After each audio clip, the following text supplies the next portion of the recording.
57% dos consumidores com mais de 60 anos não possuem qualquer reserva financeira ou investimentos. Este é um dos resultados de uma pesquisa do Serviço de Proteção ao Crédito e do Portal de Educação Financeira Meu Bolso Feliz. Foram ouvidas 6.632 pessoas com mais de 60 anos em todas as capitais brasileiras. E nós vamos conversar com a economista-chefe, aliás, 632 pessoas.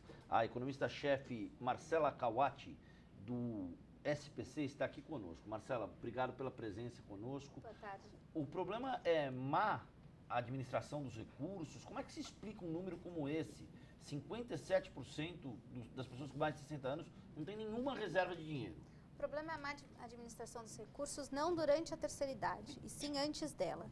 As pessoas, em geral, não se programam para a aposentadoria, o que faz com que elas não tenham dinheiro quando chegam nesse momento que a renda cai muito e ela precisa acabar se adequando a esse novo momento.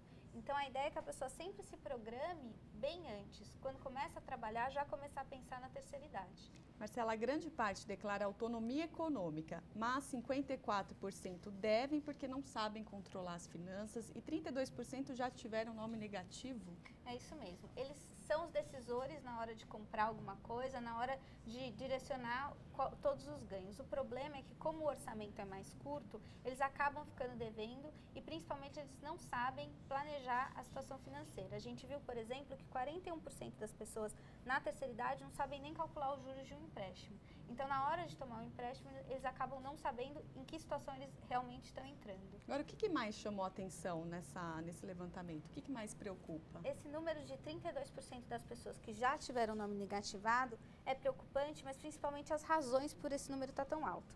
A gente viu que os idosos, eles não sabem planejar os empréstimos e fazer com que o mês caiba nesse novo orçamento e muitas vezes eles emprestam o nome. A gente sempre fala que emprestar o nome é uma armadilha. Às vezes a tentativa é de ajudar um amigo, um parente, mas a pessoa tem que lembrar que ela vai responder por essa dívida lá na frente. Claro, 632 pessoas entrevistadas, é isso? Isso mesmo. Qual é o perfil desses entrevistados e como é que eles foram escolhidos em todas as capitais brasileiras? A gente escolheu aleatoriamente pessoas acima de 60 anos, sempre focando nesse público, que é um público que consome cada vez mais e que tem um interesse muito grande, principalmente no ponto do consumo e na questão do empréstimo, né? Eles estão cada vez mais independentes, consumindo mais, então é importante entender como é que eles fazem esse tipo de cálculo. Agora, Marcela, você disse que as pessoas devem se planejar com antecedência, então de preferência quando elas entram no mercado de trabalho. Como que deve ser esse planejamento?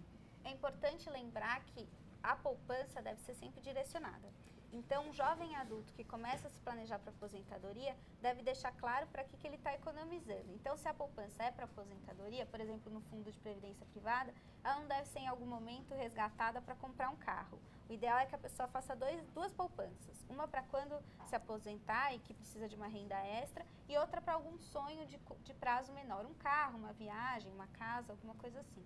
Sempre pensando, focando no que você quer na hora de poupar.